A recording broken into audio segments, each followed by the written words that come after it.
বা লোকসানি প্রতিষ্ঠানকে লাভজনক প্রতিষ্ঠানে রূপান্তরের স্বার্থে অথবা যেগুলি বন্ধ আছে সেখানে নতুনভাবে বিনিয়োগ আকর্ষণ এবং কর্মসংস্থান সৃষ্টির লক্ষ্যে এই এই রাষ্ট্রীয় সম্পদ এই প্রতিষ্ঠানগুলিকে এই মিল ফ্যাক্টরিগুলিকে আমরা নতুনভাবে রিভাইটালাইজ করতে চাই, পুনর্জীবিত করতে চাই। তো সেই ধারাবাহিকতার অংশ হিসাবে আজকে আমরা টিকে গ্রুপের সাথে একটি চুক্তিতে আবদ্ধ হয়েছি, আমাদের পাটকল কর্পোরেশন, যেখানে ওনারা একটা নির্দিষ্ট অঙ্কের প্রায় 1000 কোটি টাকার বিনিয়োগ হবে এবং প্রায় 3000 কোটি টাকা টার্নওভার হবে। এবং টিকের ব্যবস্থাপনা পরিচালক যেটা বললেন যে আমাদের ফুড সিকিউরিটির এটা একটা ক্রিটিক্যাল পার্ট, কারণ সয়াবিন তেল খুবই সেন্সিটিভ একটা পণ্য। তো সিড নিয়ে আসবেন, ওনারা ক্রাশ করবেন, সেটার বাই প্রোডাক্ট হিসাবে আমরা সয়াবিন তেল পাব। তো এইভাবে এই লক্ষ্যে আমরা কাজ করে যাচ্ছি। ইনশাল্লাহ এই বছর শেষ হওয়ার আগেই আরও কয়েকটি এরকম প্রতিষ্ঠান আমরা ব্যক্তি খাতে হস্তান্তর করতে পারবো। আর একইভাবে শিল্প মন্ত্রণালয়ের অধীনে বেশ বড় বড় কতগুলি প্রকল্প আছে। গতকালও আমরা একটি সভায় বসেছিলাম। আমরা পূর্ণ উদ্যম নিয়ে ইনশাল্লাহ কাজ করছি। আপনারা দোয়া করবেন যেন এই রাষ্ট্রীয় সম্পদ, যেগুলি অলস থাকলে তো আর সম্পদ থাকে না, সেটা লায়াবিলিটি হয়ে যায়। এই লায়াবিলিটিগুলিকে যাতে দ্রুত আমরা সম্পদে রূপান্তরিত করতে পারি, সেই জন্য দেশবাসীর দোয়া চাই। ধন্যবাদ সবাইকে। সালাম আলাইকুম। এই সবগুলো বন্ধ মিল চালু করার উদ্যোগ আপনারা কতদিনে নিতে পারবেন বা এরকম কোনো উদ্যোগ আছে কিনা, পরিকল্পনা আছে কিনা, সেটা কতদিন নাগাদ পাবেন? আমরা উদ্যোগ নিয়েছি। আপনার মানে প্রশ্নের প্রেক্ষিতে সবাই যেন বাস্তবতাটা উপলব্ধি করেন, সেই জন্য বলছি। এটা একই ধরনের একটা, চারটা, পাঁচটা ইন্ডাস্ট্রি না, এটা বিভিন্ন খাতের বিনিয়োগ ছিল। এখানে সরকার বিভিন্ন খাতের ফ্যাক্টরি তৈরি করেছিল।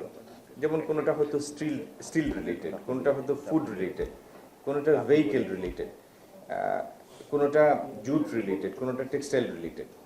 তো এরকম মাল্টিপল সেক্টরের বিভিন্ন ফ্যাক্টরি, যেগুলি ইতিমধ্যে তার ইকোনমিক লাইফ অতিক্রান্ত হয়েছে, এবং এমনকি এখানের মধ্যে যে ভৌত সম্পত্তি আছে, যে বিল্ডিং আছে, সেগুলিও একটা ডিলাপিডেটেড স্টেজে, এগুলি আর ইউজেবল না।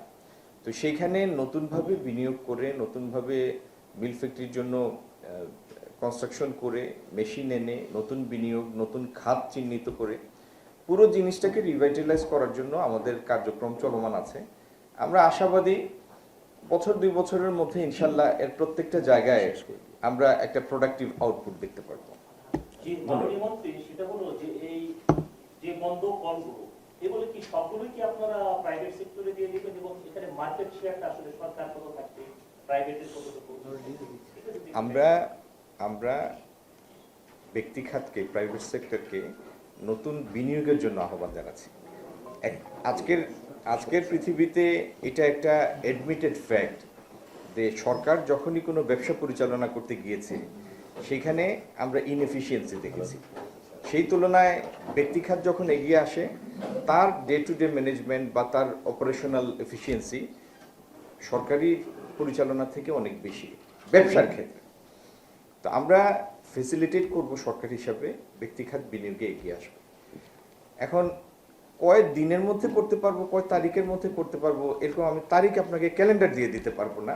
কিন্তু আমরা আমাদের পূর্ণ শক্তি নিয়ে কাজ করছি, যত দ্রুত সম্ভব এখানে আমরা এমপ্লয়মেন্ট ক্রিয়েট করতে চাই। আর যে মডেলে এগুলি যাচ্ছে, আমাদের এখানে পিপিপির কতগুলি মডেল আছে। এর মধ্যে একটা হলো লিজ, দীর্ঘমেয়াদী লিজ, একটি হলো রেভিনিউ শেয়ার, আরেকটা হলো পিপিপির বাইরে আপনি একটা সেপারেট কোম্পানি করে, এটা একটা স্পেশাল ভেহিকেল, একটা সেপারেট কোম্পানি করে সেখানে সরকারের একটা অংশ থাকবে, ব্যক্তি খাতের একটা অংশ থাকবে, কিন্তু সেখানে লাভ লোকসানের ঝুঁকি সরকারকেও নিতে হবে। লাভ হলে তো লাভ, লোকসান হলে সেই ঝুঁকিটা নিতে হবে। তো এই সমস্ত বিবেচনায় যারা নিবেন তাদের সাথে সম্মতির ভিত্তিতে, খালি আমরা চাইলে তো হবে না, যারা নিবেন তাদেরও তো সম্মতি থাকতে হবে। তো সবার সাথে সম্মতির ভিত্তিতে একটা উইনেবল, টেনেবল একটা প্রপোজিশন ক্রিয়েট করে আমরা এগুলি করব, যে প্রচলিত আইন আছে সেই আইনের অধীনে। ধন্যবাদ। দেখেন, পৃথিবীতে দুইটা যুদ্ধ চলমান এবং আমাদের বেশি প্রোডাক্ট যে জায়গাতে যায় সেটি হচ্ছে ইউরোপিয়ান ইউনিয়ন। আপনি দেখবেন যে ইউরোপিয়ান ইউনিয়নেই ইউর বাজারেই আমাদের গতিটা আমাদের প্রত্যাশিতভাবে গতি পায় নাই গত বছরের রপ্তানি।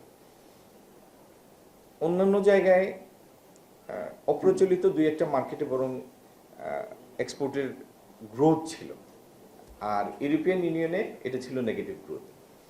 তো যুদ্ধ থেমে গেলে স্বাভাবিকভাবে এই সমস্ত দেশে ট্যুরিজম আবার যখন তার স্বাভাবিক গতিতে রিভাইভ করবে, সামারের সেল বৃদ্ধি পাবে, বা এখনো যারা ধরেন দুইটা যুদ্ধ এবং এটার কারণে আমেরিকান টেরিফের হঠাৎ মানে প্রচলিত বিধি ব্যবস্থার বিরুদ্ধে গিয়ে হঠাৎ করে একটা ভিন্ন ট্যাক্সেশনের সিদ্ধান্তের কারণে এই বৈশ্বিক অর্থনীতিতে তো একটা মৃদু একটা মন্দাভাব আছে, বিশেষত ওইসব দেশে। তো যেই কারণে কনজিউমার স্পেন্ডিংটা প্রত্যাশিত মাত্রার কনজিউমার স্পেন্ডিং হচ্ছে না। প্রত্যেকটা জায়গায় দেখবেন আপনি কনজিউমার স্পেন্ডিং এর প্রত্যাশিত প্রবৃত্তি নাই। তো এই জিনিসগুলি কেটে গেলে ইনশাল্লাহ আমরা এক্সপোর্টের ক্ষেত্রেও আমাদের কাঙ্ক্ষিত গতিতে ফেরত যাব। আর আরেকটা জিনিস হচ্ছে প্রত্যেকটা সেক্টরের অ্যাডাপ্টিবিলিটির ব্যাপার আছে, নেক্সট ইয়ারে গ্রাজুয়েশনের ব্যাপার আছে, পরবর্তী ধাপে উত্তরণের সুযোগ আছে। আমরা এতকাল যাবৎ গার্মেন্টসে যেটা করেছি সেটি হচ্ছে low price volume centric export. সেই জায়গা থেকে এখনকার আরএমজি সেক্টর, ম্যানমেড ফাইবার, মোর ভ্যালু অ্যাডেড আর্টিকেল, সেগুলিতে উত্তরণের চেষ্টা করছে। তো এই উত্তরণের প্রক্রিয়া যত বেশি গতি আসবে তত দেখবেন একই সংখ্যক পণ্যের জন্য আপনার রপ্তানি আয় বৃদ্ধি পাচ্ছে। আজকে 5 ইউনিট রপ্তানি করে যদি ধরে নেন ফর এক্সাম্পল যে আপনি $5 পাচ্ছেন, আপনি ভ্যালু অ্যাডেড আর্টিকেল এই 5টা ইউনিট রপ্তানি করে দেখবেন $7.5 পাচ্ছেন, $8 পাচ্ছেন। তো এইভাবে ভ্যালু অ্যাডেড আর্টিকেলের মধ্যে উত্তরণের যে প্রক্রিয়া, সেগুলি আমাদের গার্মেন্টস এই প্র্যাকটিসটা শুরু করেছে আরএমজি খাত। ইনশাল্লাহ এটারও প্রতিফলন আগামী দিন দেখবেন। আমি পূর্ণমাত্রায় আশাবাদী আমরা আমাদের অলরেডি ইনস্টলড যে প্রোডাকশন ক্যাপাসিটি আছে এটা ফুললি ইউটিলাইজ করতে পারলে আর বৈশ্বিক পরিস্থিতি স্বাভাবিক থাকলে এই